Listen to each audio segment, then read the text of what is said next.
Good morning, Boquete. Good morning, David. Good morning, Cherokee. Good morning to Valerie and in Boquete, and David, rather. So anyway, you're listening to Boquete Now, talk radio on Radio Cherokee 103.3 FM. Also streaming live on the Radio Cherokee website, on the YouTube channel, and Radio Garden, and all those other cool little radio apps. My guest today is Mark Rosen. Mark owns the Mort's Bakery. Well, no, he shook his head.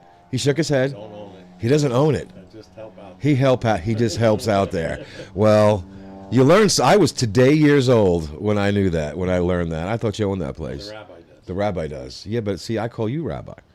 So you know. He's the real deal. He's the Okay. All right. Well, either way.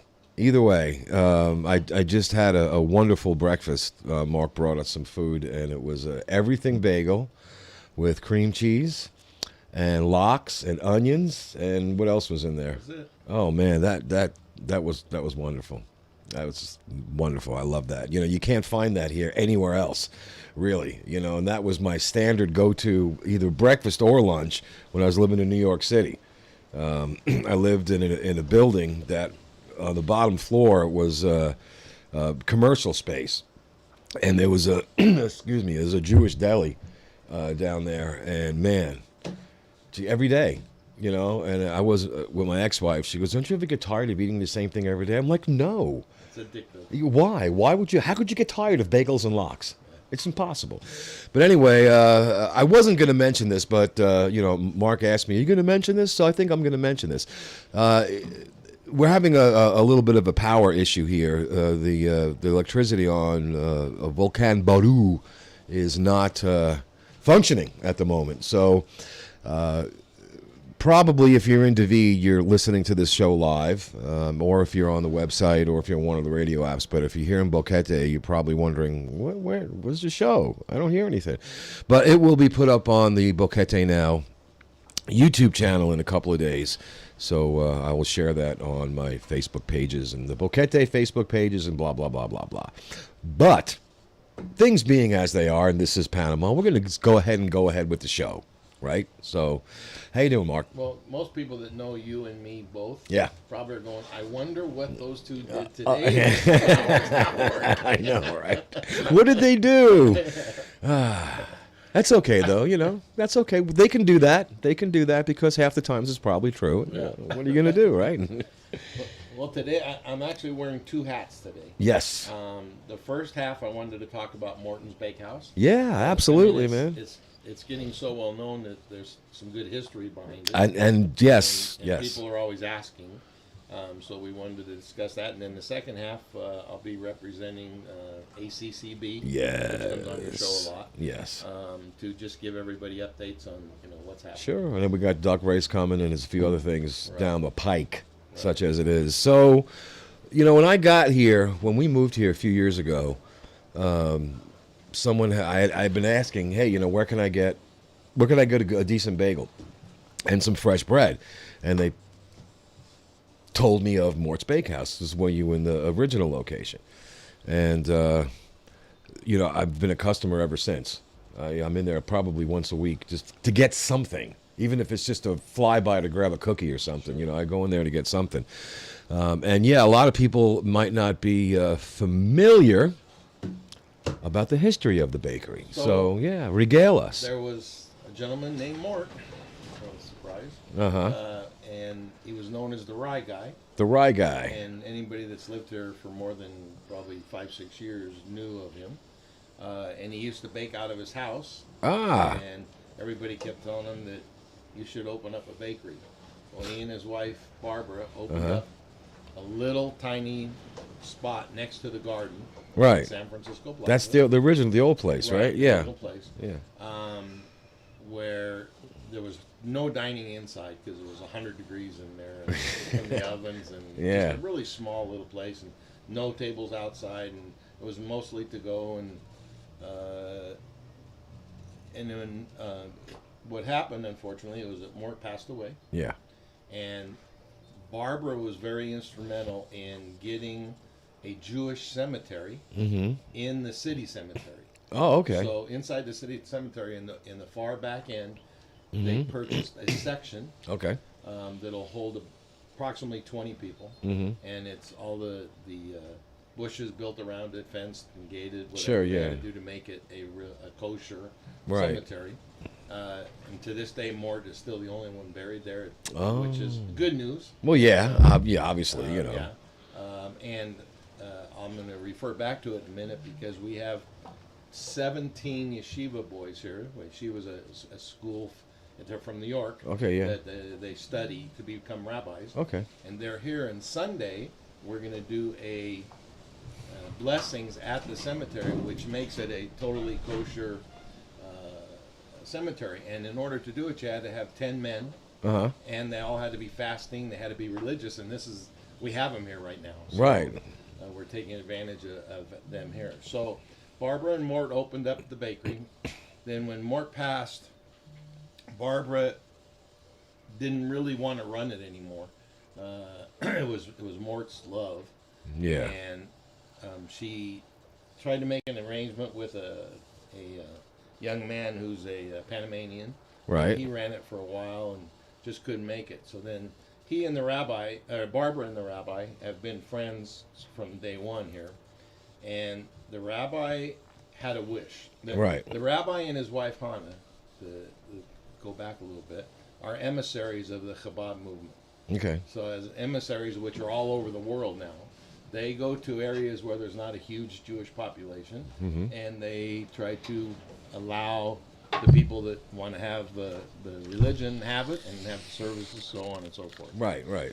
Well, So- what is Chabad? If you would just a brief. Chabad really, they've been around for a long, long time, but Rabbi Schneerson, who was died in 1990 something, in the 50s, he started the movement that in New York, that if your mother was Jewish, you were Jewish, period. Right. And you didn't have to, it didn't matter if you were religious, not religious, Right. you were a Jew, you were a Jew. and they would drive down the street, and it's called a mitzvah tank. A mitzvah is a good deed, and it's like a bookmobile. Sure. And they would ask you if you were Jewish, and if you said yes, they would ask you if you'd like to wrap the tefillin around your arms, which we do every morning. If you were a woman, they'd give you Sabbath candles, just to try to get you started. Sure. And his goal was to accept Jews no matter what level of religious they were, to get back into Judaism. So that's how it started. So they have these emissaries that go all over the world in little places like Boquete. So the Rabbi and Hannah, their family are from Panama City. The Rabbi's originally from Venezuela. Oh, wow. And Hannah's from Brazil. And but the Rabbi's family now lives in Panama City, and they said, okay, we'll go to this little dinky town called Boquete. And there is approximately 100 Jewish people in all of Cherokee. Wow. So it's Not a big group. Not a big group at all. And of the 100, most of them aren't participating or practicing.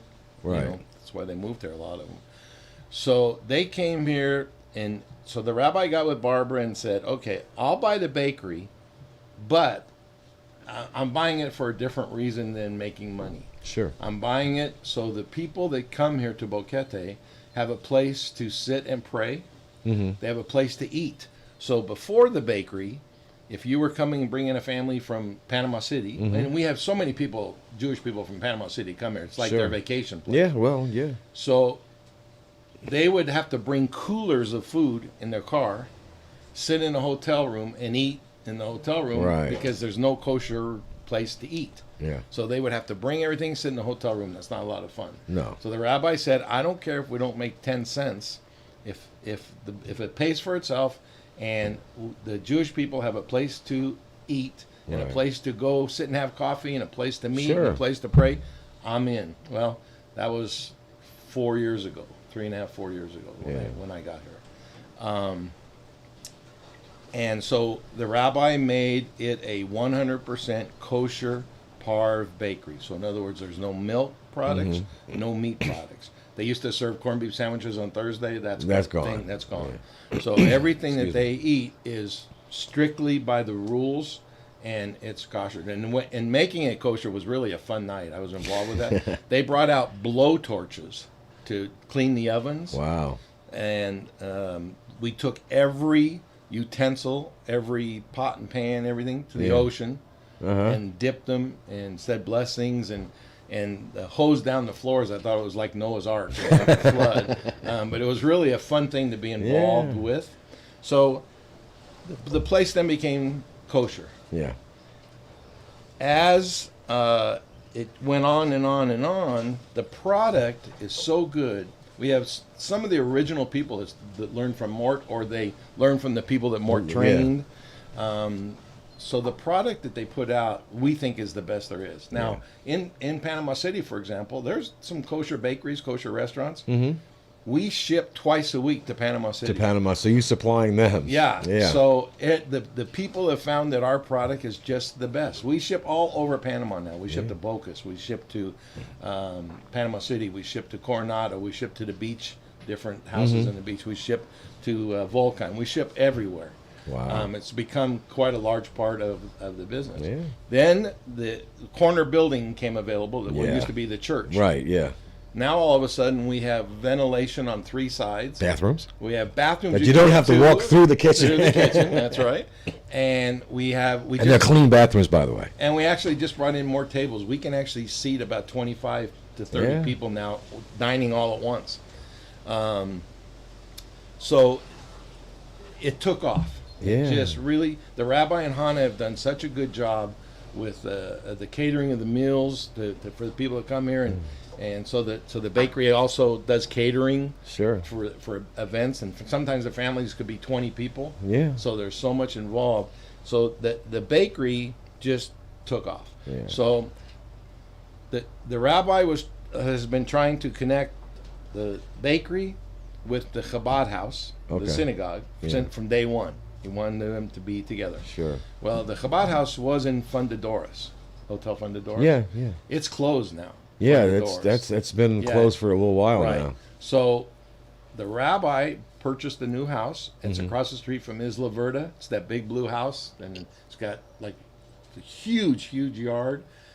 They knocked out a kitchen wall and extended the kitchen 15, 20 feet, built a whole new kitchen on the side of the house.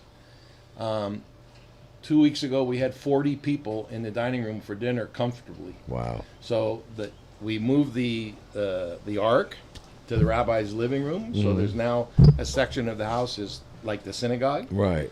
And we're using it all as one. Eventually, he wants to build a small synagogue next to the house, and then there's room on the property. But this vision of him coming here 4 years ago with nobody here has just gone crazy. So this week, or it started last week actually, and I got to tell you, I'm 71, and this last week, I just had my birthday. Happy birthday. So, thank you. So this was the best week that I have spent myself in years. Wow. Because there are 17, young men here, ages 18 to 20. One's from Australia, one's from Morocco, several are from New York, some are from Miami, and they go to 2 different yeshivas in New York. Again, the yeshiva is the school they study. These kids, they look like half of them could be football jocks, half of them could be music stars.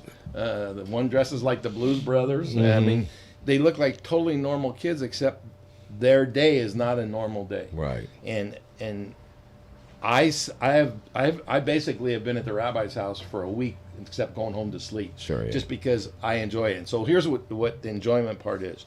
And I'm going to give you a schedule for one day. Yeah, absolutely. So they get up at 5:30, 6 o'clock to start praying. All right. So their prayers have to last an hour and a half. So what they do is they get in groups of 2 or 3, and they study together, and they teach each other. And it's different 2 or 3 every day.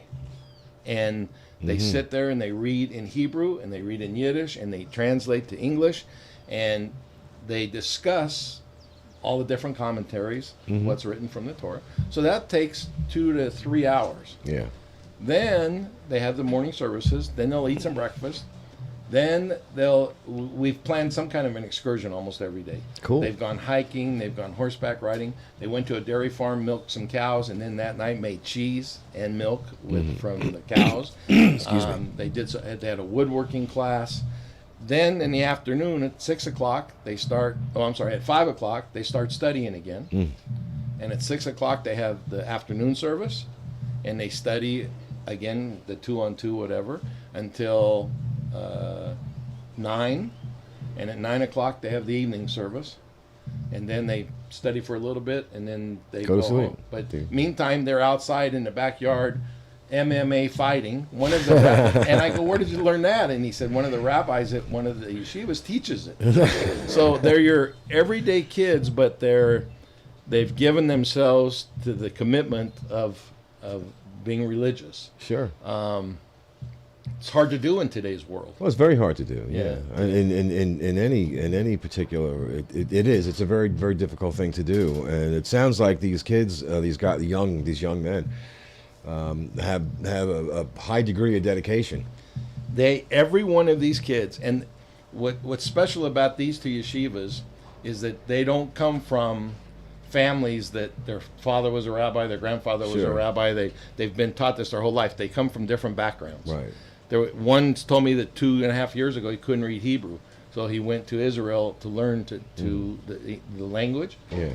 These kids, with all the praying they do and everything else, they don't even need a book. I sit there, I'm amazed to watch them.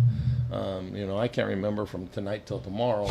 And why am I in the kitchen? Yeah, and these kids are doing all these prayers from memory, and they are the most respectful kids in the whole wide world. Yeah. And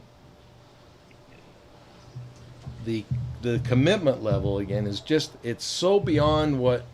That's what I think. What I envy the most is anybody that, and it doesn't have to be religion. Yeah. Anybody that has commitment to whatever they're committed to. Sure. To this level. Yeah. At this age. Yeah. Well, especially at this age. It's I mean, phenomenal. You hear a lot about there's a lot of commentary out there about millennials and generation this and generation that, and they're not the same. Or, when I was a kid, I walked uphill, all that stuff. Yeah. And when you hear about in any aspect of life, young people having a level of commitment to anything it's not very common, especially something as complicated as religious studies. Which, as you know, can be very, very complicated. So that's nice. It's refreshing to hear that. And so they're laughing because they say the looks that they get walking down the street with we call them Sitsits, hanging out. It's the undergarment with the tassels at the ends. So the tassel, each tassel, and he tried to explain it to me 4 times last night, one of the kids, and I said, well, I'm going to do this in the simplified because I'll never remember these numbers. But each tassel has so many knots and so many strands and so many of this and that it equals, when they're wearing this prayer shawl, and they wear it all the time. Yeah. So it's an undergarment they wear 24/7. The garment represents the number 613. Well, there's 613 commandments. Yeah. So when you're wearing this, you're reminded all day long of the 613 commandments, and that's one of the reasons that they wear it. Now, when they walk down the street, the Sitsits are hanging out. They got the black hat. Mm-hmm. They just wanted me to let everybody know that they're not invading the city. The aliens have not landed, and they laugh at themselves with it, which is good. Yeah. And they understand that they do look a little different when they're walking down the street. Yeah. And they're not fanatics. Yeah. They're just really into observant and learning. Yeah. The learning is amazing. So one kid handed me this scene. He said, "Mark, can you read this? It's one of the things they agree on. It's called the Noahide laws. It's the 7 laws. Sure, yeah. And it's believe in God, honor God, preserve human life, respect family relationships, respect others' property, respect God's create creatures, and establish honest courts." And that's the 7 basic laws that God gave to Noah. And these kids live it. Now, how long do they? Is there obviously, I know that there's never an end to studying. But is there a start point and a finish point to their training, to where they go on to the next level of something, or is that something that is part of the process? Well, I'll answer it kind of maybe this way. Rabbi Yaakov, who's the head rabbi here now, mm-hmm. he just received his total rabbinical seal or whatever. Yeah. 6 months ago, okay. 4 or 5 months ago. He had a couple of things. Sabbath was one they still had to qualify for, whatever. And you won't find him without a book in his hand, ever. Okay. So when they're praying, he's praying one thing, and he's reading something else to teach the kids when they're reading. It's the most amazing thing you've seen. Yeah. He's so well learned, and these kids will be the same way. So they go to the yeshiva for 3-4 years. And then they either become rabbis, or a lot of them go out into the regular world and become what they become. But they honor the Sabbath. They keep the kosher laws. They live their life accordingly. Yeah. They're still old school, that they want to go. A lot of them want to go to Israel to find a wife. And it's a set up situation. Sure. I mean, they have a say so in it, but it's still the matchmaking. It's old school. Yeah. And if our country, and that's the things I kind of think about it, and I do not get involved in religious or political discussions. I just don't.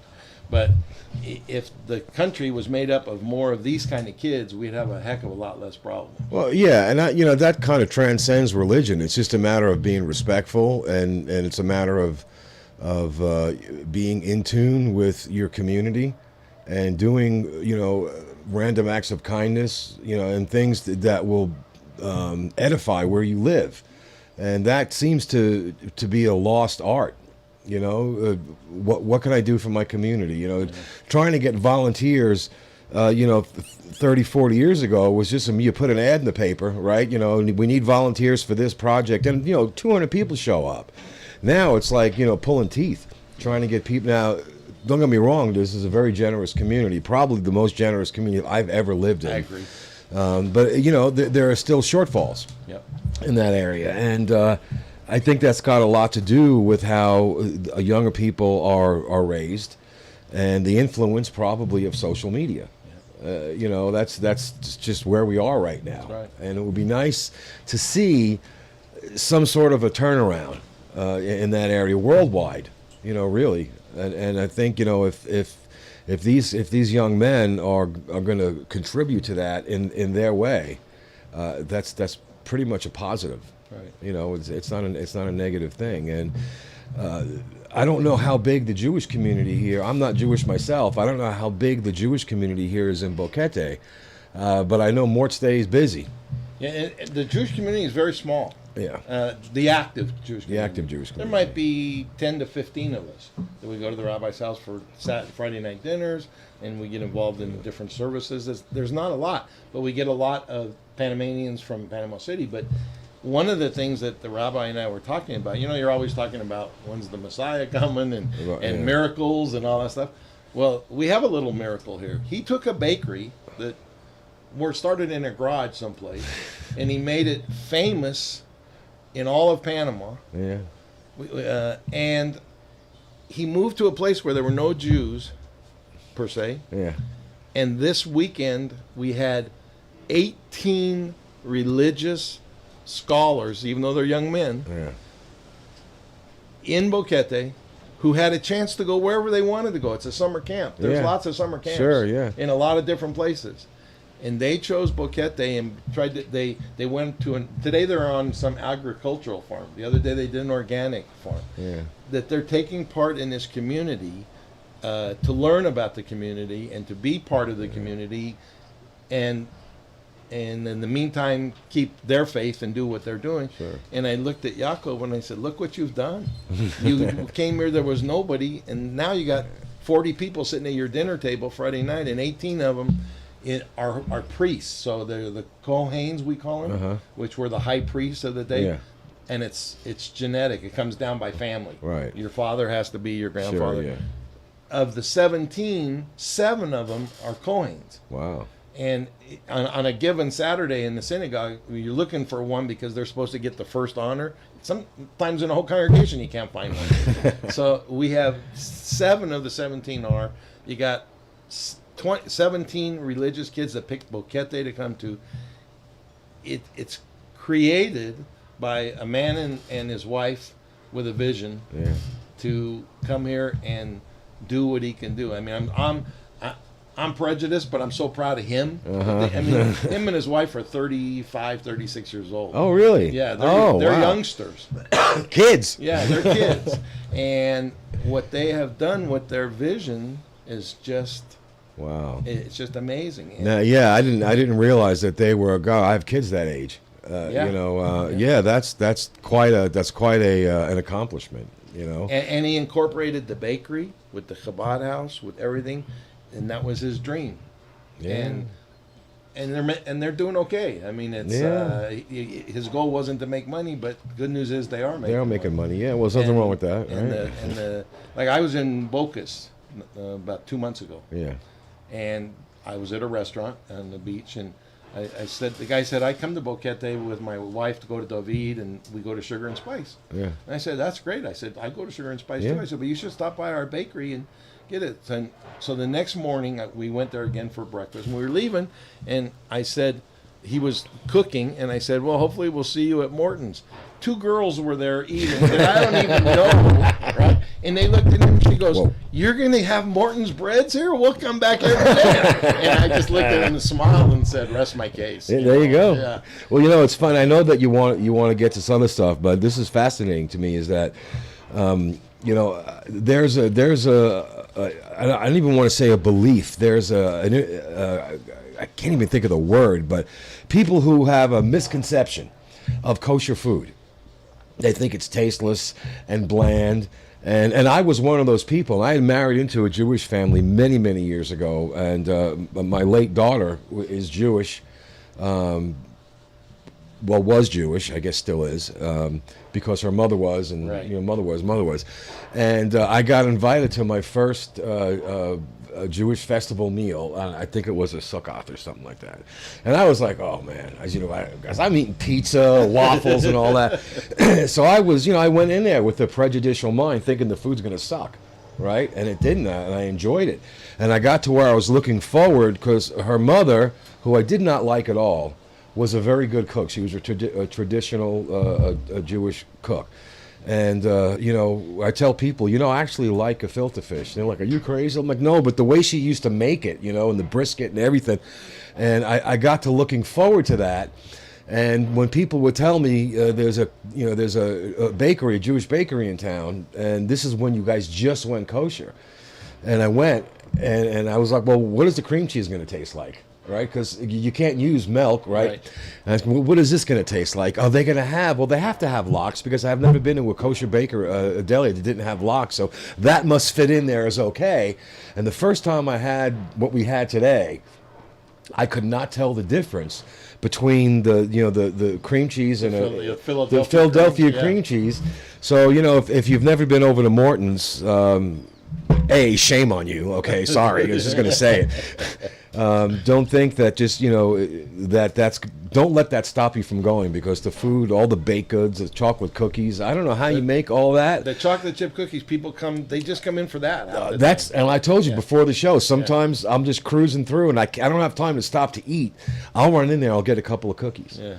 Amazing. The food there is just absolutely just unparalleled. So you all need to go to Morton's, the world famous Morton's Bakehouse. And one thing that we don't really push it, but just want to let everybody know too, we sell the cakes in the whole cake. And the reason it's even on my mind is the girls made me one for my birthday, and it was a carrot cake with almonds and stuff that it lasted on the table with these 17 boys. It lasted about 2 minutes. Yeah. But it was 17. It would last 2 minutes on my table with me. Yeah, and we make the maracuja cheesecake. And man. And we do, by order, make the whole cake if anybody's ever interested. Yeah. Because we sell the slices at the market and all that kind of stuff. Well, it's fascinating. It's a fascinating story, and I know that whether you're a person of faith or not, you have to have a respect for the vision that this couple had and the fact that they stuck to it. I'm sure there was a lot of adversity. Oh, yeah. There was a lot I want to give up, but to stick to it and to make it into something that is what it is that's something to be proud of. Yeah, they're very successful in the whole picture. Yeah. Cool. All right. We got about 20 minutes. Okay. And I know that you're also your second hat is through the ACCB, who's a sponsor of this show, by the way, along with Big Daddy's Grill. And we had Mona and Jerry on last week, and there was some information that Jerry didn't have as of yet. There were some details, so I'm glad we're going to be able to get to this. But let's, if you don't mind, can we start off with the duck race? Start off with the duck race? Yeah, start off with the duck race, because I want to make sure that gets out there. Okay, so the duck race... Or else Linda will hurt me. The duck race is Saturday, August 14th. Okay, that's when they're going to actually run the ducks. Okay. So we did this last year. Sure. In the rain, not knowing what we were doing. It turned out great, though. It was the most screwed up thing that ever happened as far as us operating it, and we made money and everybody had a good time. Yeah. So this year we hope to fine tune it. Yeah. We learned some good things. It was still a lot of fun, though. Yeah. I looked at the pictures and everybody was smiling. It was a lot of fun. This time we think it'll even be better. Okay, so this time each duck, there'll be 20 ducks per race. Right. Each duck is $10. Okay. You get to name your duck, and you get to pick the color of your duck. So we have colored ducks now. We have colored ducks. You get to pick the color and the name. Okay?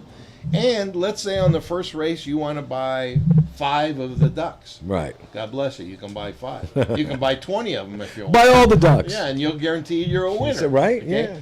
So each race will be 20 ducks max. Right. Maximum. Okay. On that race, the winner of that race gets $50. Okay. Okay. Second place on those races Mona Lisa's making some of her famous chutney. Anything that Mona Lisa Yeah. makes. She brought me That's cream amazing. cheese mango chutney last week. Yeah. And it barely made it home from my car. Yeah. So Yeah, yeah, delicious. I mean it's so that's the second place that you get. Then if we have, let's say we have 4 races, Yeah. then those 4 ducks that took first place Uh-huh. will run in a final just like last time. Uh-huh. And the winner of that one gets $100. On the last race, Mike Halpern was the big winner. Yeah. And he won $80, so we've raised that a Cool. little bit. Yeah. So he won $20. Now, they're going to be selling, they've already started selling Right. tickets. And they have a booth at the Tuesday market. Which one? Which Tuesday market? I know, I'm trying to see here. I think they're at the... Probably Tap Out. No, I think No, they're the actually Feria? across the street, I think. Okay.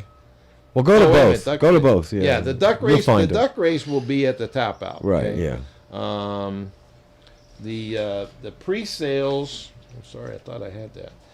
I'm not sure, but I know that last week they were at BCP. Okay. Yeah. Well, Mona and Jerry mentioned that the tickets will be available Right. at whichever one they are. Yeah, you'll be yeah. able to find them. We have the big ACC Yeah. big sign, and so and maybe we'll be at both. I'm not sure, but they're there definitely, and you can pre-buy the ducks. And the day of the event at noon, you can also pre-buy. Homemade chutney. Okay. Yeah, that was so good. Yeah, so God, that was- Saturday the 14th is the actual date. We're attempting, that's why I asked you about the drone. We're Yeah. attempting to do what we did last time, to video it to the TVs. Sure. And like I said, last time it was a cluster. It was terrible. yeah. But we got it on one TV finally, and so we hope to make this one a little bit better. Plus, raise a little bit more money. The money that we raise, there's in our Christmas event last year, and I want to make sure I get this right. They were going up to the Camarca. or Sure, whatever, yeah, yeah. So there's some issues about driving up there with the Mensa and all that stuff. Yeah, That yeah. there's going to be more local kids, I think, that are going to be involved in the receiving Oh, of cool. the Yeah. gifts and this type of stuff. And Linda said that reminder that Linda is now the new president. Ah, okay. So she's all right. she took over after Chris said he just didn't have the time to do it. Yeah, well, So pretty busy. it's not that Chris has nothing else to do in his Yeah, life. exactly. He's very, very so busy. Linda yeah. is the acting president, and this last meeting we had Wednesday was the most people we've had at a meeting in a long time. Yeah. We had like 8 new members. Yeah. So the membership is really taking off. And the 8 people that signed up are, from what we've seen so far, are go-getters. Yeah. That's what you want. And I'm a member of the ACCB too, and I was a little upset with myself that I couldn't make that meeting. I found myself down in Dolega 20 minutes before the meeting was going to start, and I had about an hour's worth of work ahead of me. So I was like, I guess I'm not making this one. But I know I enjoy going to those meetings, and it's really good when there's new people. When there's new people there, to see the ACCB grow is always a good thing. Okay. So I'm going to correct myself too as I'm reading this. So the duck race is for the Camarca, and it says it will benefit the indigenous in the Camarca. Food, clothing, school supplies, toys, and games will be distributed to 700 plus Nice. underprivileged children. Nice. And we're accepting any donations of used children's and babies' clothing, blankets, and shoes, as well as cash at the event. And also this year, one thing we changed, there's no entrance fee. Oh, That okay. got all screwed up last time, too. So there's no entrance fee. Just come and have a good time. Some of the other things that again, the membership was the best meeting we've had in a long time. Last week at Trivia was the most attendance we've had since before COVID started. Sure. The week before, Bingo was the largest crowd we've had since COVID started. So the good news is people are getting vaccinated. They're coming out.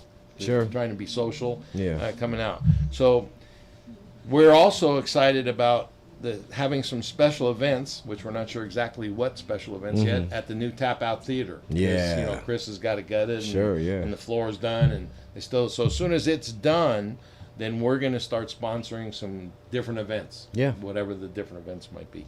We're going to try to do our poker run again that we haven't done in a couple of years.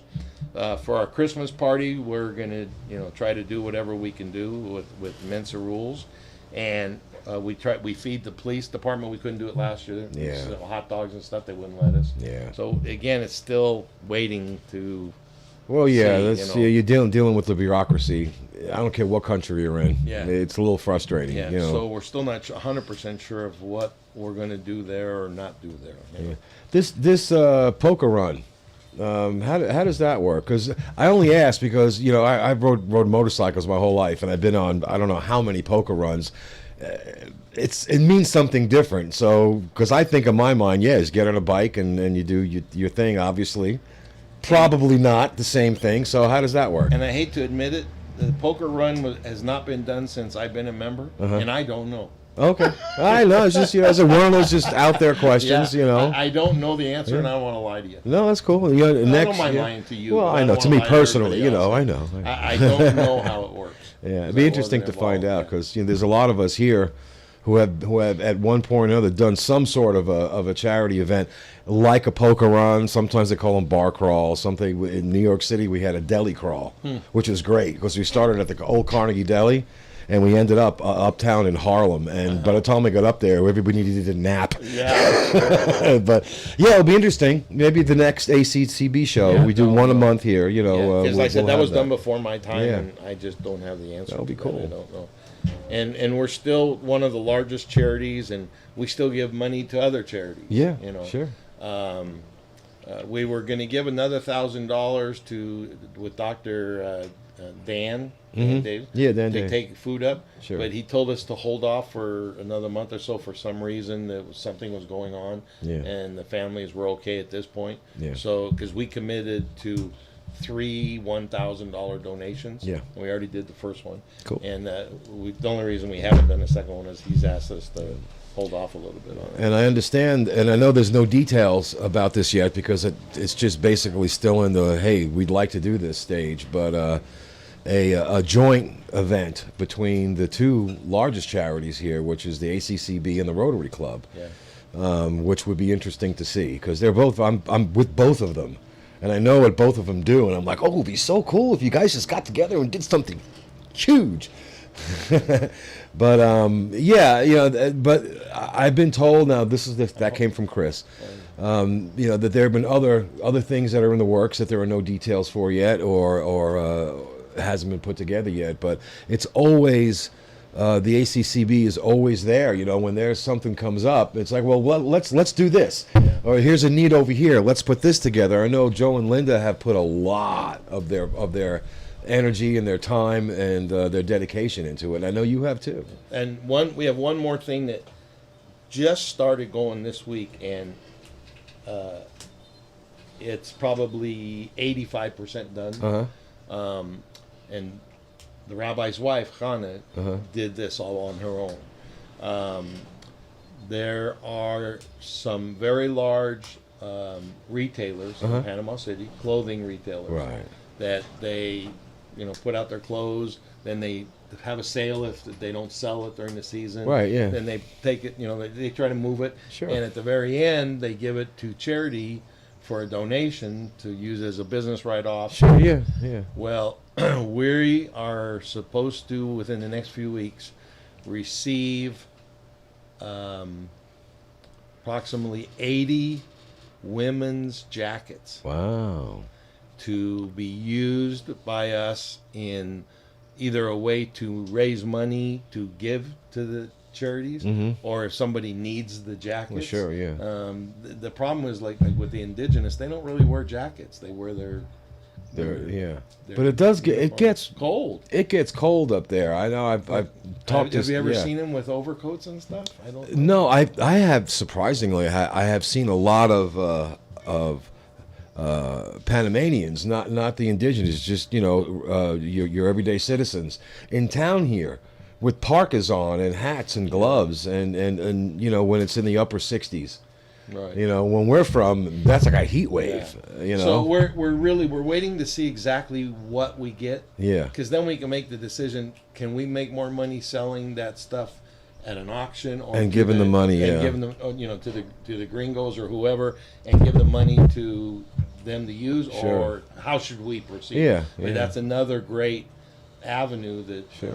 that we're all working on. And Well, you know, the auction is probably not a bad idea at all. You know, because I haven't, I've spent quite a bit of time in the comarca up here over the last couple of years or so, and no, I don't recall ever seeing anyone up there wearing a jacket. That's what somebody told or a us. coat. Yeah. The They said they occasional, maybe a cardigan if it's really cold, but no, I've never seen them wear any of that. They wear And- their traditional clothes, and that's it. Yeah. And I know you've got a lot of expats here, a lot of foreigners here from the Mediterranean and, from other warm climate countries that come up here in Boquete, and they're freezing all the time.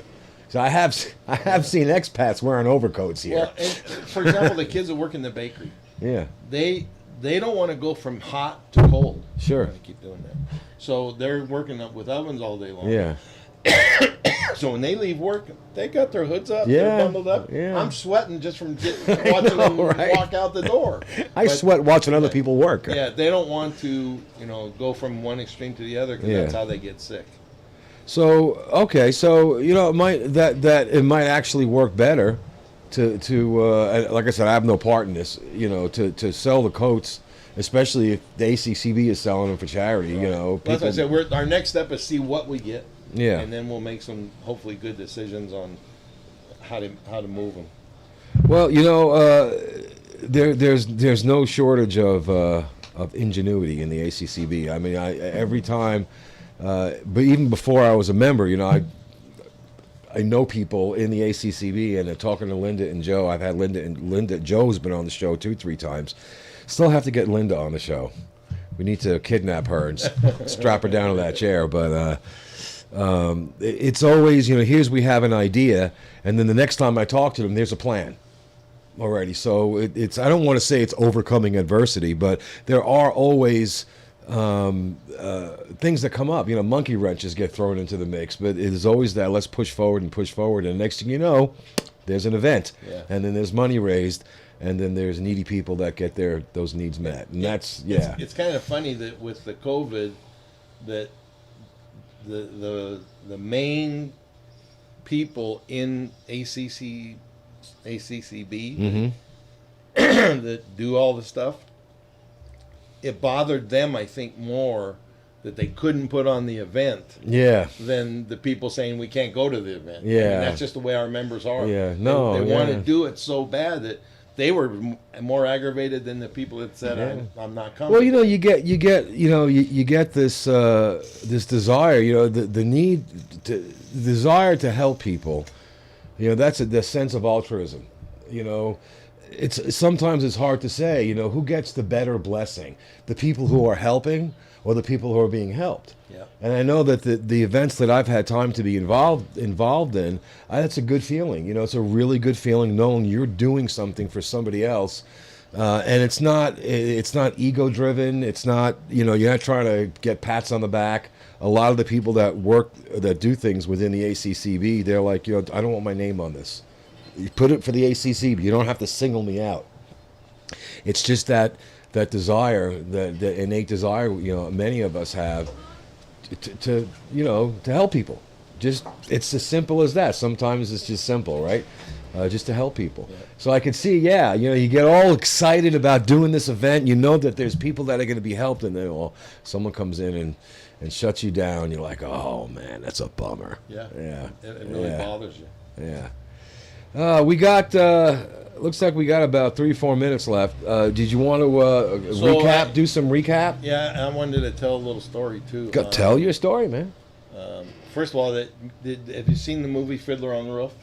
Many times. So the line where if I was a rich man, I would sit in the synagogue and pray several hours every day with the learned men. That was my week. That was your week. Because I got to sit and pray and learn with these young men for 6-7 hours a day, 5 days, and And I kept singing the song from the movie, and they were making fun of me. So when you said something, You should be used to that by now. yeah. So when you said something about gefilte fish, Uh-huh. which Khan actually served last week, because most of these kids are Ashkenazi Yeah. from the States or whatever, that they're used to having gefilte fish, where the Sephardim don't have that as much. So Yeah. I told the story, and there's actually two. We lived in a duplex. Uh-huh.